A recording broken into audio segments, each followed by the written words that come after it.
after we get that understanding, how do we accept it? How we respond if it's not what we expect is paramount. Are you okay with the truth? Are you man, woman, human, or spiritual enough to accept the truth? Let's find out. Welcome to the SWYM-ing Pool with your host, Travis Bridges.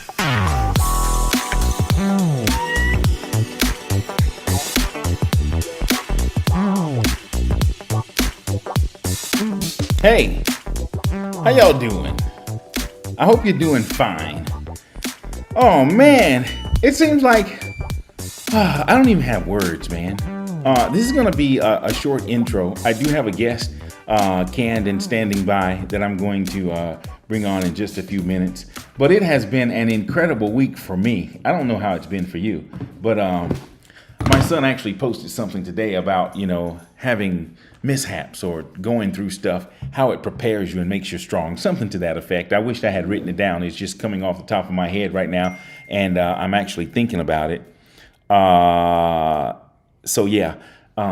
Anyway, I have some topics tonight.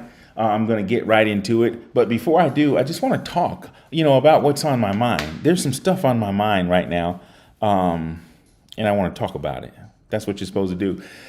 We talk about talking, and this is SWYM, the acronym for say what you mean. It's talk about talking, and that's what we do. We just talk. I think we need to talk a little bit more. I don't know, man. There's so much stuff happening inside my head right now, but it's okay. Being committed, man. This has been one of those weeks where I had stuff happening. And I don't know, maybe I'm being picked on right now. Maybe I'm being tested. Maybe I'm being tried. But, I'm the kind of guy who, I know when I did my own little research, in finding myself, as it relates to my personal traumas and whatnot, I've always wanted to be heard. I never wanted to be misunderstood. And something just triggered something inside of me to where some way, somehow, I want to make sure you hear me, make sure you understand me. I don't want anybody waiting on me. If I'm supposed to be somewhere, supposed to be doing something, wait, hold on a second. I'm getting messages. What was I saying?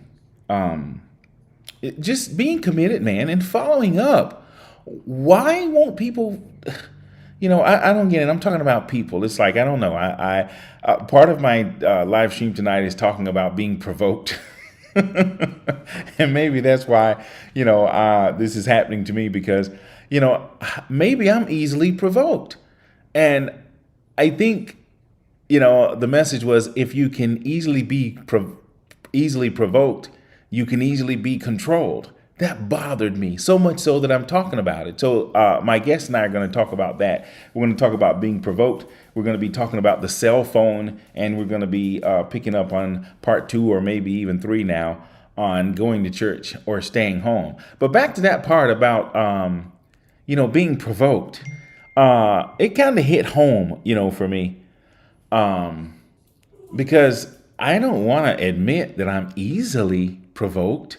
And if I'm easily provoked, I don't want to feel like I'm being controlled, that you can be controlled. But there's some truth in that. If someone can provoke you, or if you can be provoked, you can be controlled. Hey, Christine, how you doing? Thanks for hanging out. I appreciate it. And that's something that I'm going to dig into because I'm not sure if I'm easily provoked. But, it bothers me. If you tell me you're going to call me, or if I'm waiting on you to do a deal or something and I don't hear from you, it bothers me, man, and I've got to work on it. Hey, my dog is so glad to see me. How you doing, buddy? I'm sorry. Don't you know I'm on live stream? What's wrong with you? Y'all want to say hey to my dog? Come here. Say hey. Say hey, Junior Bug.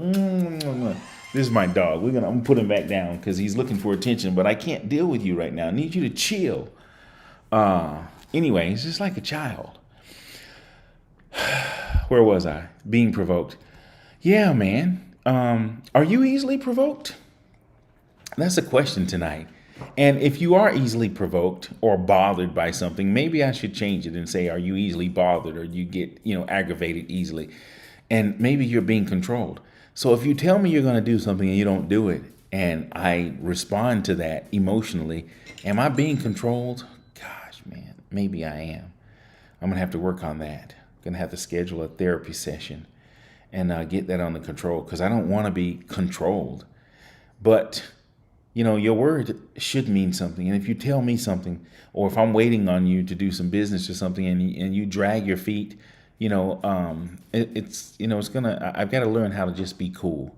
And I'm just the opposite. As a business person, I provide audio and video production and music via saxophone. If you do a contract with me, I'm just letting you know right now. If I say I'm going to be at your event, even if we booked it and I've got your deposit and I've got all the information, a few days, I'm just going to send you a text and say, hey, listen, I'm excited. I'm ready to go. You have any questions? You want to talk about anything? I'm going to just let you know that I haven't just either gotten your money or I gotten an agreement and then not thinking about it. I'm just that kind of guy. And, I'm finding that, companies, corporations, just the quality of everything is going down. You're talking with customer service people and they're just not there for you like they used to be. You have to wait on hold. It's like, I don't know what's going on, but I've got to find a way to go, woosah, and calm down, because if not, I'll be blown a fuse, and I don't want to do that. I really have to get a hold of this. I can't be aggravated or provoked, and I definitely don't want to be controlled. Anthony Morrow's in the house. Hey, Anthony, how you doing? What do I got here? Let's see. Let me check this out here. There's 5 people. I know 2 of my closest friends are definitely checking, and I'm one. So there's 2 special people that I don't know about. Thank you so much. But anyway, I'm going to take a short break. And when I come back, I'm going to get right into my caller, and then we're going to rock. And then we're going to also roll. You okay with that? I hope you are. Do me a favor. Hold the spot you got. I'll be right back. And we're talking about the cell phone. Is it taking away valuable time or not? Being easily provoked and being controlled by being provoked. And church. Go to church or stay home. Don't move, okay? The Swimming Pool with Travis Bridges is a talk segment about talking. Talk about talking? Yes, talk about talking. It's designed to bring awareness to how we listen, how we hear, and what we do with the information we receive during communication. The mind is automatically programmed to protect the body and soul. It displays that through each and every encounter we experience. If any part of the body is threatened, the mind will automatically issue the flight command. The flight command to retreat to safety.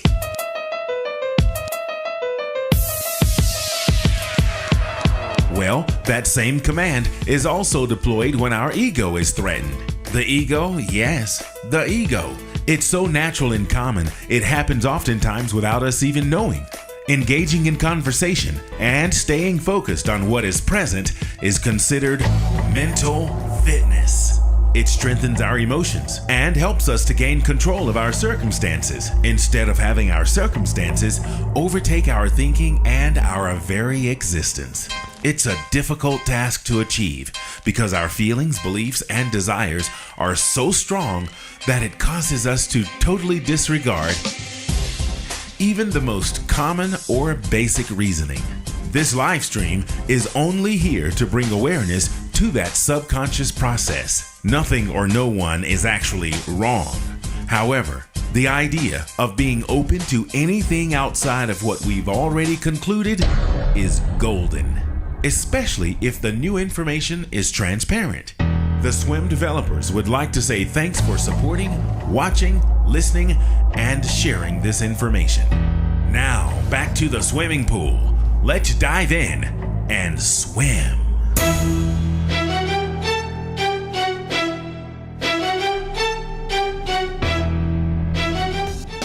Mighty Horn Music.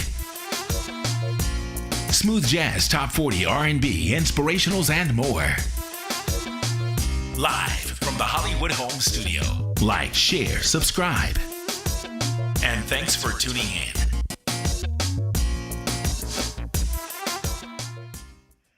All right, where did you go?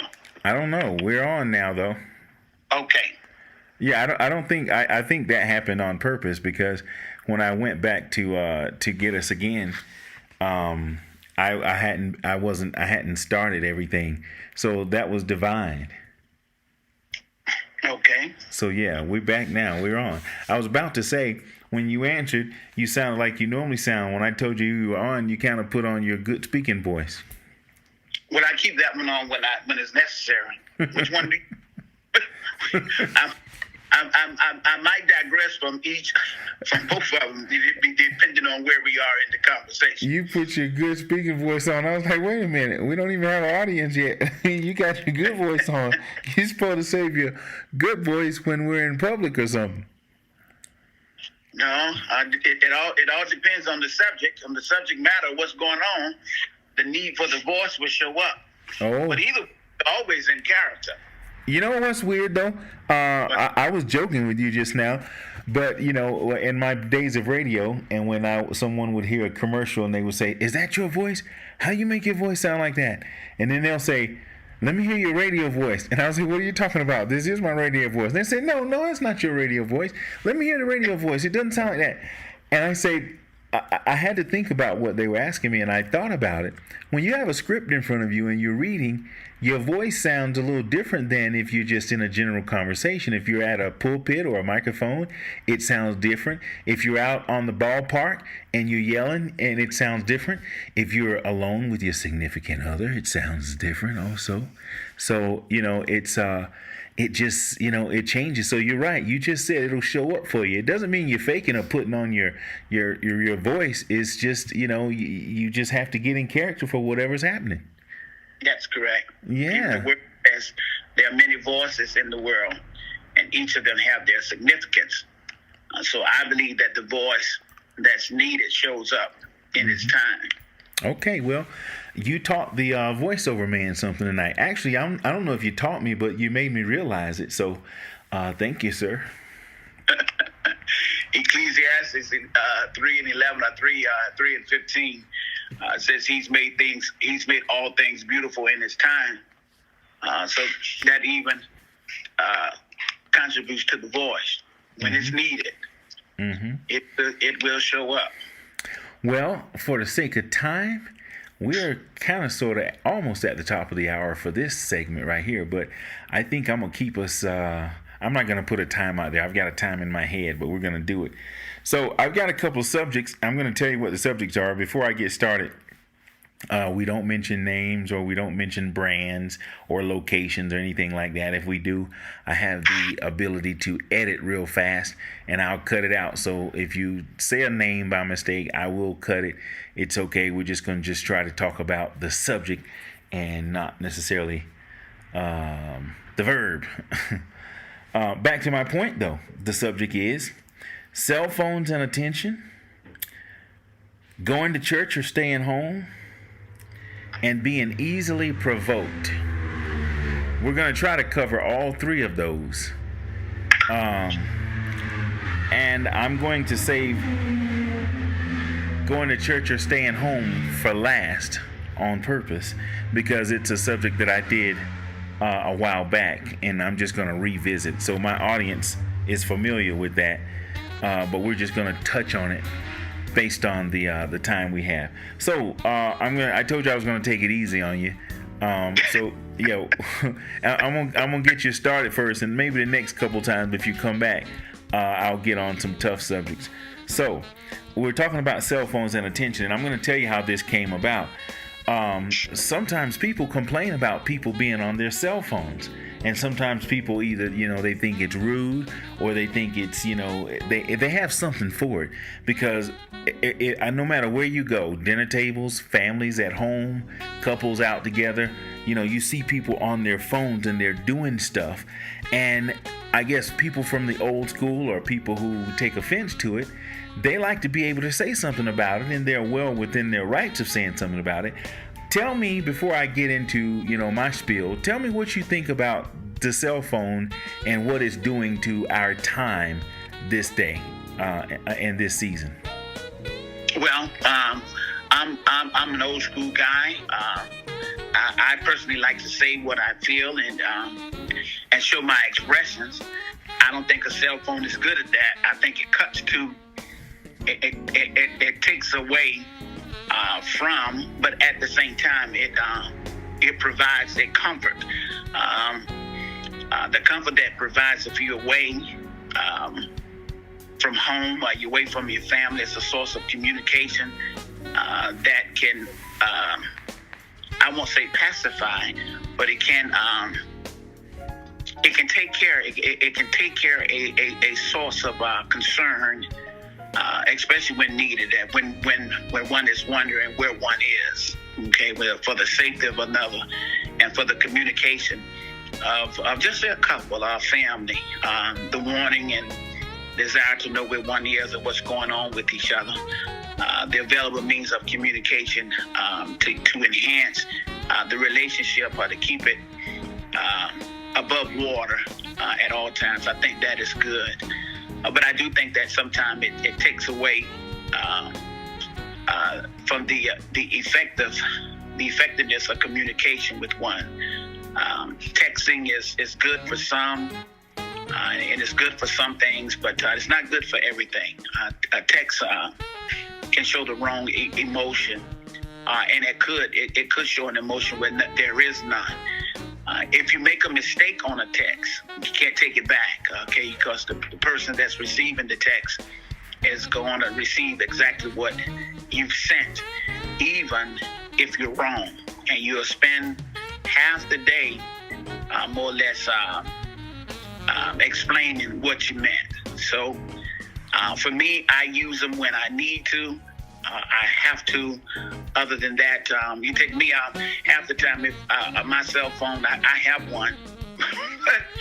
50 to 60% of the time, mine is either laying somewhere during the day while I'm at work. It is with me, but I would quickly get up and walk away from it and forget where it is. I lose it often, more often than I would say than others, because it's just a tool.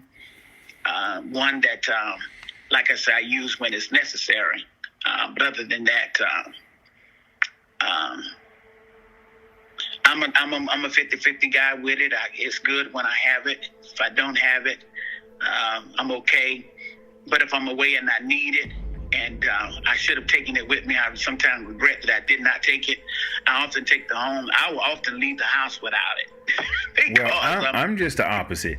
I'm just the opposite. I don't go anywhere without my cell phone. It's always in my pocket or in my hand. I keep it close for different reasons. I don't want to miss a phone call ever from anybody, almost. And very seldom will I let a phone call go to voicemail. If anything, I'll send a text message back to someone and say, hey, I'll call you back or something. It's very difficult for me to see a phone call and then just ignore it. I have to say something. And I think as you were speaking, I was thinking, and I guess I should have said the smartphone, because as you said, the cell phone has its place and it's good. You know, if you want to keep in touch with somebody, especially if you're away from home and you want to, check on the welfare and safety of your family members, it's good. It's a good tool to be able to reach someone quick, fast, and in a hurry. But then I guess maybe I should have been a little more politically correct in the beginning and said the smartphone, because we use our phone now much more than for just a telephone or a cell phone. But what I guess I should have said a little bit more specific in that social media, as it relates to watching, all of the social media platforms where you can see short videos of things happening and what people are saying and what they're doing, what's going on in the world. That is what I'm talking about taking away, because people will sit and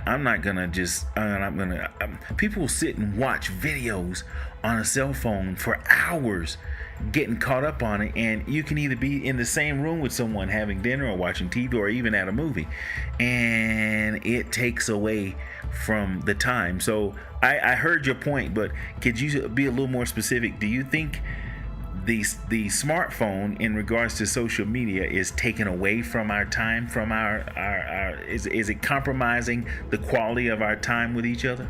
Yes or no? No. I'm again, a smartphone, a cell phone is one and the same to me. Mm-hmm. I'm not a guy that watch social media. I use social media when I use it. That's it. I'm not a guy that I'm not attracted to the cell phone. You know what I'm saying? Again, for people there, you're also right. You're also right. People are attracted to cell phones. There are people that tend to use the cell phone to their advantage, the smartphone to their advantage because of all the availability of things that are out there. My interest in the smartphone is minute. Again, I use it. I'm not what you call a real technical person when it comes to the use of the smartphone. Now, when I was in the church, when we were in the building, oh yes, I had the cell phone doing everything. I could run the board with it. I could run the video. There's a lot of things, especially I have an iPhone, and it gives you the capability of using equipment everywhere from one place. You know, so yes, when it comes to that, but outside of using it, what I need to use it for. No, I don't watch Netflix that much. I'm really not a TV guy. When I watch TV, I like war pictures. I'm a military guy. I love that. If it's a sports, I'm a connoisseur of that. I watch it for that. But other than that, I don't use my smartphone, and I have a bad taste in my mouth for people that do seem to. I would call it overuse, but then again, that's just for me. Okay, now we're getting to the point that I wanted to make. I'm gonna go ahead and give my spiel, and then we'll talk about why it may aggravate you, just like obviously it aggravates other people. Let me just go ahead and give my take on it. I'm not offended at all, by people using their cell phones. I guess it can be considered, for lack of a better word, rude to some people, depending on how you view it.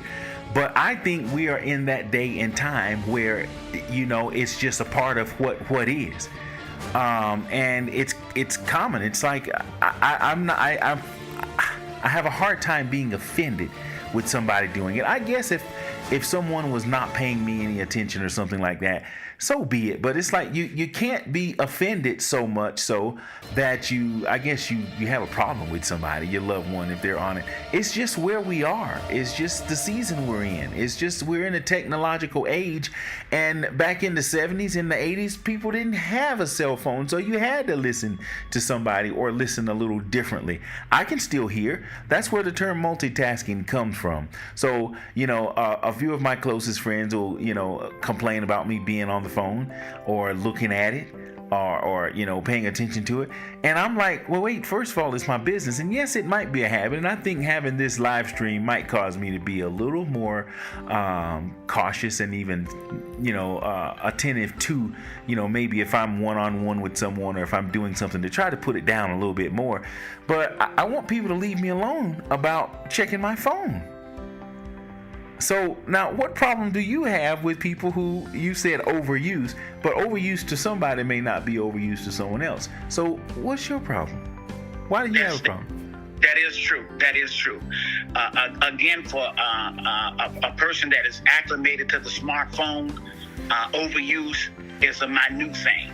Right. But for a person that is not attracted to it, like myself, you take for instance, before the pandemic, at work, on break time, people would race. There was a day when we would race to the break room to take a break from work. But nowadays, people race to their car to get their phone first, go to the break room, check the message, go through the phone, entertain themselves on the break, run back to the car, put the phone up, and then go back to work. You know what I'm saying? I'm just not that type of person. When I left home, pretty much when I was going to work, my wife knows where I'm going. Everybody knows where everybody goes. So my wife knows where I am. And my prayer was that there would never be an emergency to the point where I have to check my phone every hour. Now, for someone else, it might be a little different, you know what I'm saying? But my faith said a lot, that my family was protected, and so I didn't have a use. I still don't have a use to run to the phone. So when I see people run to the phone first to get things done, well, I think it's quite funny. You know what I'm saying? I think it's quite funny because I don't think there's that much communication in the world. But that's me. That's me. And because I don't do it, I don't think another should do it. But I don't find myself in a position where I have to run to a cell phone like others. You know, it's just not something that has to be done for me. But for others, again, I don't count it against them. I think it's kind of funny, you know what I'm saying, that things have to be that way, but it is what it is. And we are in a day when technology keeps us close to the things that are so important to us. So for them that thinks is important, so be it. You know what I'm saying? So be it. But for people like me that don't necessarily have to use it, I don't think it's a sin. I don't think it's abuse or anything like that. I just think it's a way of life. And it is. Okay, I'm going to try to get off that for the sake of time and move on to the next topic, which is being easily provoked. I saw something today that says if you're easily provoked, you are controlled. You can be controlled. And I saw a bunch of comments, and I went back to review that before I got in on our conversation. And I just kind of want to know your opinion, and I want to talk about it. Is being easily provoked, a way of being controlled, or is it a way of standing up for yourself? What are your thoughts? No, I think it's a way of being controlled. Easily provoked, that's mean driven away from something that you deem is important, as a part of you. Going back on a decision or deciding to do something long before you want to do it one time or another is okay. But when it becomes repetitious, okay, that means that you don't. To me, it means that you don't have a solid foundation, and you're not capable of making the decisions that would render a great judgment for you. Or you're often at bay, you're often at will to satisfy others rather than standing up for yourself. So it's not a good thing. It's not a good thing. I'm the type of person I will give when it's necessary. I will compromise for the sake of happiness. Everything doesn't have to be my way. But when I decide to go different, then I make that choice rather than being provoked. If I'm going to be provoked, you know what I'm saying, that means you're going to make me do something that I don't want to do. I don't think you're going to like the outcome. Okay. Well, I think being easily provoked, if you're going to do something that you're going to regret, definitely is a bad thing. But if someone does something that goes against, your, I guess, basic morals, if someone does something, I don't know if the word easily provoked, maybe that might change the vibe. But if someone crosses your path, for lack of a better word, if someone, offends you, I guess, is it the same being easily offended or easily provoked? I mean, if someone is doing something that's out of the scope of what would be considered considerate or respectful, what do you do then if you don't respond? I mean, what do you do if someone is crossing your path? Offense is one thing. Provoke is another. Okay? Offend is hurt. Okay? And you can easily be hurt. Provoked is a different thing. It's a sense of persuasion, okay, a sense of persuasion, if you will. We can be provoked even in making small decisions as to what are we going to eat for dinner, where we're going to go, okay, and how far are we going to go to get it. But to be made to eat something is an offense. You know what I'm saying? I'm a bologna and cheese guy. Okay. Because I'm a bologna and cheese guy, don't mean that everybody's going to eat bologna and cheese. Some people think that bologna is bad for you. But for me, it's good. Now, if I'm going to make you eat bologna and cheese because I like bologna and cheese, that is not a provocation. That is an offense. You know what I'm saying? That's causing you to do something other than your will. Okay, provoke is your will, activating your will. You are deciding to do something to make a situation or a circumstance better than what it already is. Okay. All right. So, if you're provoked, then you are being controlled. If You're controlled if you're provoked. No, if you're offended, you're controlled. Provocation is by decision, your will. Okay. Offense, you have no other choice. Now, we're coming into the day that we have to choose to be offended. You know what I'm saying? We have to choose to be offended. Okay. When we're smart, if we can't do something about it, okay, if we can't do something about the offense, even though we're offended, we play it down, or we work it out, in a sense. Especially if we think we can be victorious, then we handle it. Okay. Okay. But if we don't have the sense of if we don't think that we're going to be victorious, we have the opportunity to play it out, and that's not a provocation. That's a decision. Okay. It might be a healthy one. You know what I'm saying? If the strong man is there and the man is stronger than you, there's no sense. You know what I'm saying? Okay. and causing the offense, allowing the offense to cause you to lose your life. You know what I'm saying? There you go. You get a better day, or you take an opportunity to go back for a second chance. You know what I'm saying? So you make a wise decision. Provocation, you can easily be persuaded to do something. You can be persuaded to like ice cream. You can be persuaded to like people of a different persuasion based on what they do, their conduct, their character.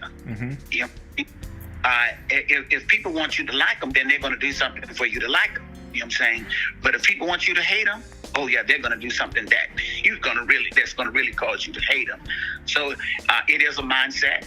You know what I'm saying? Both of them, provocation and offense. It is a mindset, because you got to choose to be offended, and then you choose to go that way. So where do you draw the line in standing up for yourself, whether you're being provoked or whether you're offended? Where do you draw the line? If you need to stand up and set the record straight on anything, regardless of what it is, where do you draw the line?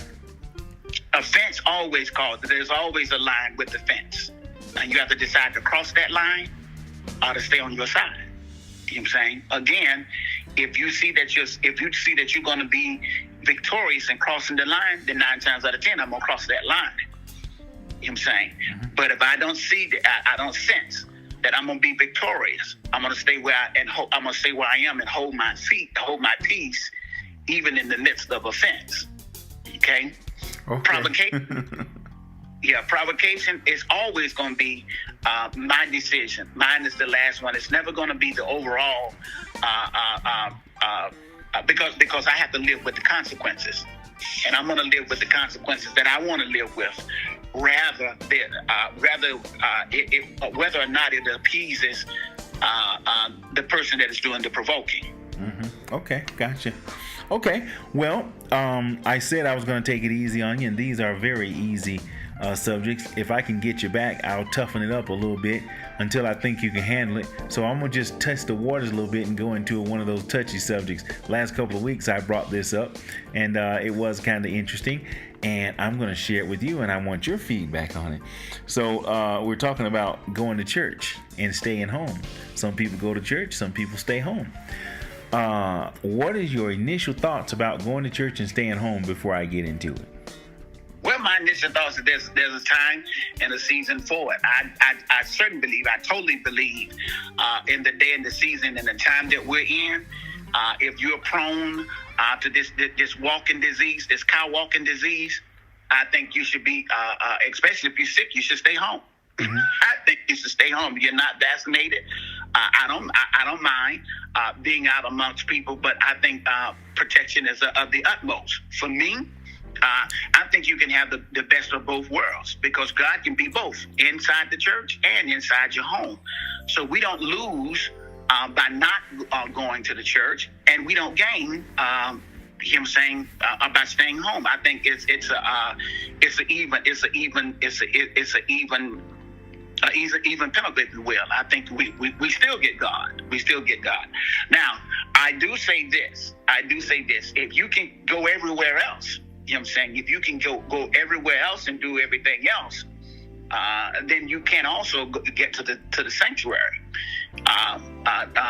to fellowship because social distancing is now in the sanctuaries, and which it should be. It should be. We should be safe. The Bible says, "He that wins souls is wise." That's even in vaccination, even in this season, in this time, because the soul that we save might be, or the soul that we win might be our own. So you just said something about going everywhere else. Now, is how is going to church different from going to a football game? Outside of, you feed your soul from a religious or spiritual perspective, but sports to some people is their religion in their own way. I know you can't compare the two, and that's not what I'm doing, but I'm only bringing it up, in this particular conversation because you said if you can go everywhere else. Well, church, I guess in its own way is sacred, and going to a football, basketball, or baseball game, to some people is sacred also. There's some people who will not miss a Dolphin game for nothing in the world. So tell me in your own words, like you're going to use someone else's. Tell me your perspective on how going to church is different from going to another type of social event. What is the difference outside of feeding your soul from a religious perspective? Well, I don't think there is no difference. For he that enjoys the football game, he goes to the stadium, or for season ticket holders, they don't buy a season ticket to watch it too. They don't. They want to be on the scene. To each one, they have their own. For those that worship in spirit and truth, and the sanctuary is their place. I'm going to tell you, for these last 2 years, to be stuck in the house has ridiculed and really caused people to suffer. So for them to get out and get to the sanctuary, that's going to be the only thing that they're going to do as a sense of both enjoyment and worship, I think is worthwhile. Mm-hmm. Now, for one to contradict what another does, I don't think it's fair that a stadium goer, a stadium sports enthusiast, ridicules a person that goes to church, to a synagogue to worship God. I think there's a place for it all. You know what I'm saying? And I still don't think it's good for someone that goes to the sanctuary to outcast, to downcast a person that goes to watch the Miami Dolphins. Mm-hmm. I think they have their rights, and they should. Mm-hmm. They are entitled to it. You know what I'm saying? Right. They're entitled to it. We're finding in today's time that the media church, if you will, the social distancing church, is just as thriving as the one, if not more, than the one that's in the sanctuary. Mm-hmm. You know what I'm saying? So we don't lose God. We don't lose God because we don't get to the sanctuary, but we can lose God. You know what I'm saying? We can lose God if our focus is the Miami Dolphins, and that's all. Right. Okay. I'm just going to go a little deeper with that. There are some people who are not into sports at all. There are some people who could care less about a first down, about a field goal. They just don't get into it. I mean, I'm a sports person. I like sports. And there's some sports that I'm just not into. Now, there's some people that are just not into church. Is that good, bad, or ugly, or nothing? There's somebody who just don't find, attending church interesting. That's an interesting question and a great observation as well. Because of what's going on in this world, it's hard to believe what's right. You know what I'm saying? Mm-hmm. It is hard to believe, and it's hard to settle on what's right, because the people that are supposed to be leading us to God are some of the very people that are getting in the church, and it's turning the hearts of the people that would think about church away. Mm-hmm. You know what I'm saying? So that's a great observation. All right. So what do I don't think, watch this. I don't think that you have to be in church. I think you have to be in God. You know what I'm saying? Jesus said, I am the vine, but my Father is the husbandman. He's the one that takes care of the vine. I'm the one that leads you to church. You know what I'm saying? Okay. In the church. But my Father, God, is the one that takes care of us all. Amen. I get that. So now, when we get to the point of wanting to be taken care of, then we have to settle. Okay, we have to settle not to the brick and mortar. Okay, not to the building. Okay, because nobody in the building, everybody in the building should be on the same wavelength. Even though we have leaders, our pastors after the heart of God that are going to lead us to God. Now, those that are doing that, oh man, my hat is off to them. You know what I'm saying? I myself, I am one. I have no desire to lead you away from the Father, that you would be minus or missing him in anything. Whether you like him or not, the enemy will always take you back. When it comes to church, it's not for everybody. You know what I'm saying? It's not for everybody. I tell you this, it will work for everybody. But no, it's not for everybody. You know what I'm saying? Because there are some people that could care less about the God of the heavens and the earth, the God of the Bible. You know what I'm saying? Because they're so in tune to what's going on in their own life. And some have tasted the pill of hate and hurt. I like that last one, the pill of hurt, that they could care less what goes on in the church. Church hurt is a different pill to swallow. And it's often a larger mountain to get over. If we could just stop in church, I think we can see the real God. You know what I'm saying? Okay, now, I want to change. Go ahead. When it comes to everything else, this world one day is going to come to an end, and we'll be subject to the decisions that we made. I feel like this: if you can handle what you're subject to, then to each his own. My preference would be for everyone to come to know not the God that's in the brick and mortar, but the God of the Bible. And I think we can focus on him, you know what I'm saying, and who he is. The way will be made for all of us. And we'll have a better concentration, a better idea of what's going on. But men, we always have to look at ourselves. And the moment we start looking at ourselves, that's when we open the door of hurt for others and cause people to care less of what's going on in the world. Okay. I want to touch on the subject in regards to outgrowing. I don't think we could ever outgrow our spiritual connection to the one who created us. That goes without saying. But when I talk about, some people say they outgrew either their church or their ministry, or they outgrew their position or whatnot. Is that even possible? Does that even sound like something that a person can do? Can you outgrow? Can you get tired of just going to the same place, doing the same thing with the same people all the time as it relates to church? Or do you supposed to spend 30 years in the same place to do every Sunday doing the same thing? What does it mean when a person says they've outgrown the church? Not that they've outgrown their relationship, with their creator, but just having the repetitions of going to church. What are your thoughts about a person who just had no desire to just do the same thing again on Sunday? I think it's fair. I think we can never outgrow our creator, because he's the one that created us in his image and his likeness. I think that's fair. Right. So we can never outgrow God. But can we outgrow edifices? I think we can. Here's why. Number one, if the leader there is not doing everything, is not using everything that his creator or our creator has given us to grow the people, then stagnation will set in. Okay? It's just like anything. When you work a job, if you work a job each year, if the job is things are going well on your job, each year you get a raise. Okay?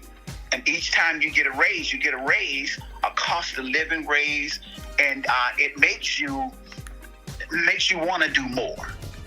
I think the same thing should happen in the church. Some things should happen in that church to make us want to do more. We should be introduced to something different about our creator when our attention is on us, okay, rather than the one that has created us. we entertain the spirit of Ichabod. In other words, we become stagnated ourselves. Well, there's a thin line between that, because I guess it depends on where you're sitting. If someone just decides, okay, this is just not what I want to do anymore, and if I go to church and I sit in here and I hear the same thing kind of much the same way, I'm kind of faking it. I'm kind of just going just because I don't want to be talked about, or I don't want to be called a heathen or a backslider or something like that. Because I've had this conversation over the past few months anyway, going back and forth. People are afraid to not show up because of what people are going to say about them, but they are miserable sitting in there every Sunday not liking it. So is that hypocritical? I mean, very much so. Because watch this here. Church in itself is a spirit of unity. Okay? Which means we don't get the opportunity to sit back and totally focus on ourselves, okay? Because we have to be there. The sanctuary worship, okay? There's a point in sanctuary worship where worship is dedicated to God, okay? Because we worship Him in spirit and in truth. We do not worship each other. The moment we start, because you can't. Even the Bible says you cannot have two masters, which means you cannot worship two people. Okay, you cannot worship two things in the church. It's either one or none. You know what I'm saying? Because even God says, I will not share my glory. You know what I'm saying? I will not share. So God will not share. So when we become, watch this, more focused on what people are thinking about us, we've lost control. We've lost our position in worshiping God. It is never. We should be there to help the next man, not to appease them. Okay? Not to appease them. Okay? There's a position for everybody in the church. We're to be His hands extended to the body. You know what I'm saying? In an effort to help one another, not to hurt, not to hinder, not to despise. You know what I'm saying? Mm-hmm. And not to be rude. Okay, so when things get to a point to certain people, I think it's wise. Especially, it's better to leave the congregation, go somewhere else where you think you can grow better than to sit there, digress, be disgusted, you know what I'm saying, disguise yourself, and then talk down about it. I'd rather leave, you know what I'm saying, I'd rather leave and go, rather than to stay there and be hypocritical, because here's the truth. You're not being hypocritical to the person or to the people. You're being hypocritical to yourself. Okay, on that note, I just kind of want to slide this in there, and I'm going to talk about myself. I always like to give my spiel, of course, after I get the response of my guest. I have absolutely no intention whatsoever, as long as I am considered a black man, of ever joining another church or ministry. I am a member of a church that I joined almost 20 years ago, and as long as they will have me on the roll, that will be the church that I will be affiliated with. I don't care where I am. If I'm in another country, another state, another planet, that's going to be the last church that I ever officially join. Whether I go or not as much, or participate as much, I'll just leave that up to time, I guess. I'm a member of a church, and I love my church. I love my leaders, and I just haven't been going much as I have been for different reasons. No excuses whatsoever. But I think I'm just going to leave it right there. When you made mention about going somewhere else, I can tune into my church, online. I can listen, and I do quite often. And I don't think it's a bad thing. And I'm going to speak for myself, because, again, I've been having this conversation with several of my colleagues and friends and just different people, to go somewhere else or to leave. But to kind of sort of do the same thing for so long does kind of get to a point where it's like, no, I think I'm just going to take a little break and just hold off. And I'm kind of talking about it because it does affect me directly. And I just kind of wanted to talk about it on this particular platform and get some feedback from someone else. So I appreciate you giving me that input. So I'll let you go ahead on. I just wanted to throw my spiel in before you went too far. So going somewhere else, what did you mean, actually going to another church, or just like I mentioned in the beginning, just staying home? pastor a church. In my heart, I would never member another church. Simply because my tenure and a member, and then my tenure as a pastor. In my heart, I am a pastor. Okay? Irregardless to the building that we no longer have, my office, okay, as a pastor was never tied to a building. Right. It was tied to a work. You know what I'm saying? An apostolic work. For me, in my walk as a pastor, what I endured as a pastor, what I endured as a member set me up for my walk that I endured as a pastor. But what I endured as a pastor, I would never sit. I don't ever think that I'll sit under I'll be pastor again. Now I do have a pastor. Okay, I do have a pastor, and I don't feel that I will ever choose another. Okay, as it stands right now. Do I feel bad about it? No. Okay, no. Do I think it's wrong? No. Do I think there's leadership out there that could possibly lead me? Yes. Okay, but they don't necessarily have to be a pastor for me. Okay, for me. What do I think about others that think contrary to what I feel? I feel they have their own feelings, okay, and they're entitled to them. I believe people do need pastors, okay? I do have a pastor, okay? Whether my pastor, whether I don't see my pastor during the year or not, am I still okay? Yes, I'm okay. Okay, I'm okay. But I know how to nourish and educate and edify myself to the point where I don't necessarily need a per se pastor to lead and guide me, because I grew to the capacity of where I am. My heart is to do the work of a pastor. I know what it means to support pastors, and that's what I'll do when it's season and time. Okay, so when people choose not to go to church, I don't ridicule them. Okay, when they choose not to have pastors, I don't ridicule them. You know what I'm saying? Because I believe that the true pastors, they're assigned to people that want to be pastored. Okay. So when it comes to that, again, now I haven't been subject to the many hurts, the church hurts that others have suffered, and my heart grieves for them because they've suffered the hurt at the hands of pastors. It's never been my mission or my assignment to hurt people, but it's always been my assignment to grow people. To encourage people to live their life in agreement with God's word. That way we can be most comfortable in any decision that we make. Whether we have a pastor or not, we're still standing on the precipice of God's word, where we can be edified no matter where we are. I do support people that choose not to have other people, other pastors, because I understand what it means to be grown to a point. Okay, to be grown to a point. Me,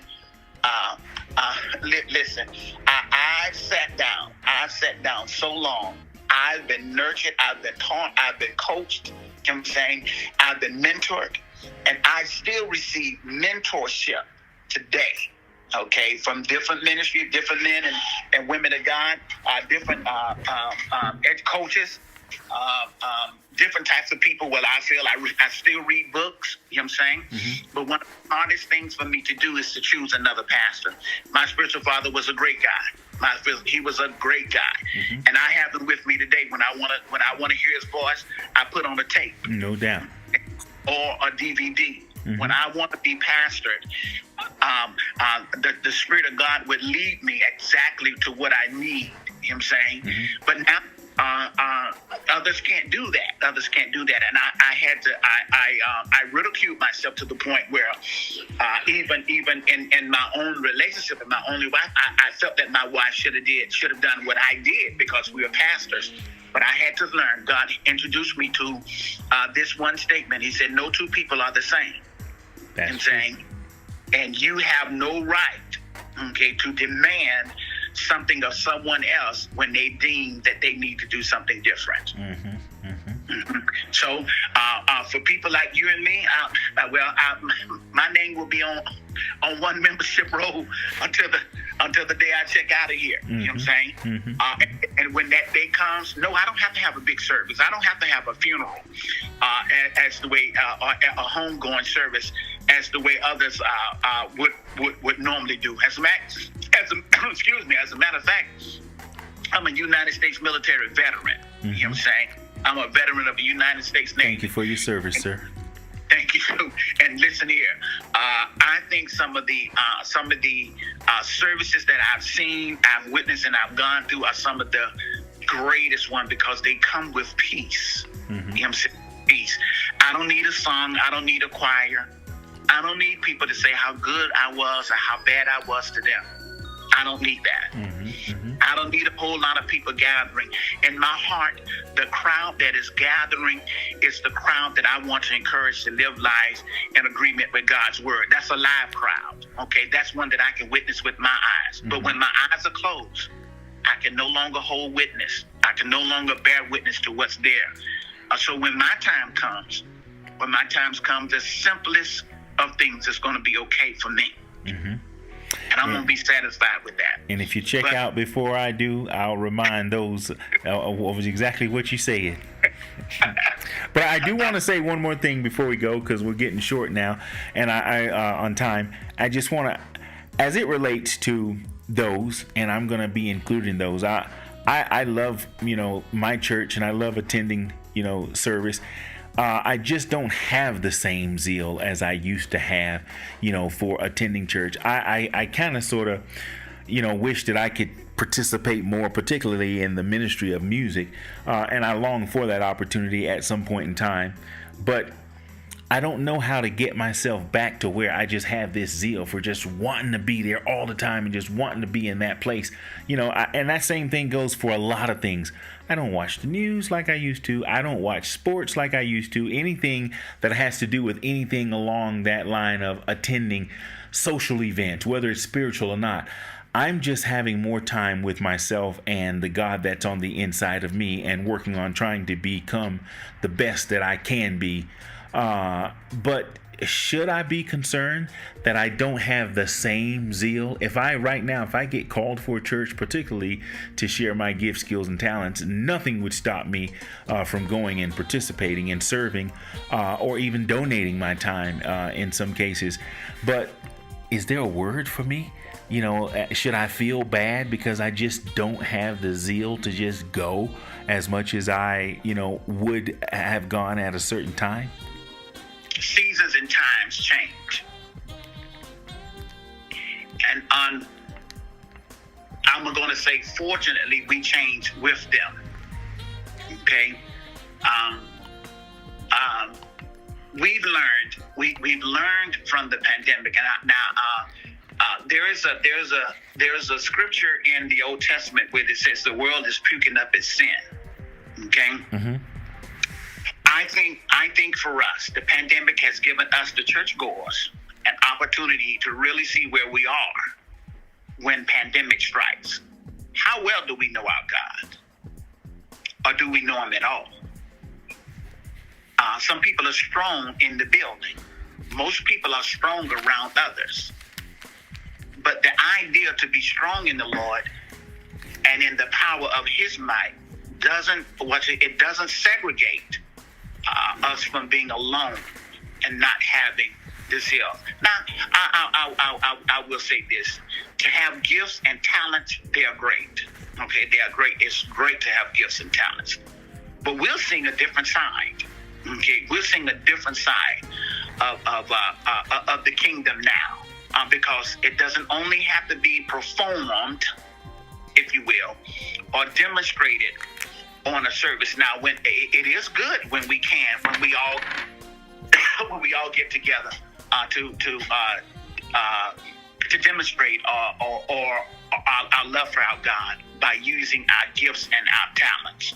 Okay, but if we're not able to, okay, it doesn't restrict us. Okay, it doesn't restrict us. It doesn't deny us, and it doesn't deny that we have the fact that we do have gifts and talent. I believe this: after this is over, and I still think that we have a ways to go. Okay? You're speaking of the pandemic. The pandemic, that is. I still think that we have a ways to go. And I still think, I still think that we still have a measure of to learn or to experience worshiping Him in spirit and in truth. I believe we're going to see a great. We're going to see this great divide. Okay, we're going to see the media church, the church in the home, and the church in the sanctuary. We're going to see an explosion in both places. Mm-hmm. We're going to see a great explosion in both places because it's needed. I believe that some of our homes, okay, God allowed our homes to become our sanctuaries because more people had pleasure of worshiping God in the sanctuary than they did at home. You know what I'm saying? Mm-hmm. Now we don't have a choice. Either we're going to worship Him in both places. Either He's going to be worshiped in both places, or one is going to be taken away. Mm-hmm. Mm-hmm. Mm-hmm. Okay, well, on that note, speaking of taking away, I'm going to take away both of our microphones and shut down. I can't thank you enough. You know, I've wanted to have you on for a long time, and I said I was going to take it easy, and this was nowhere near as bad as I thought it was going to be. And you kind of surprised me. You know, I thought we were going to get on and cut up real bad. Maybe we'll save that for later. But this was pretty easy for a first time, and I just need you to do me one small favor. Promise me you'll come back and share with me again. Listen, you're my brother. You know what I'm saying? You're my brother. My mama said, you don't get brothers like that all the while. Always.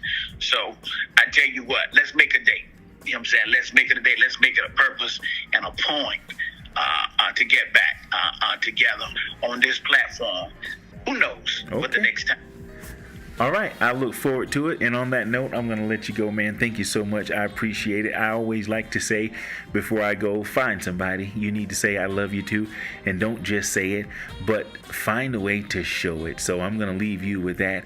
And thank you again for being with me. I really appreciate it. God bless you, my brother. All right. Have a good night. Same here. All right. Tenfold.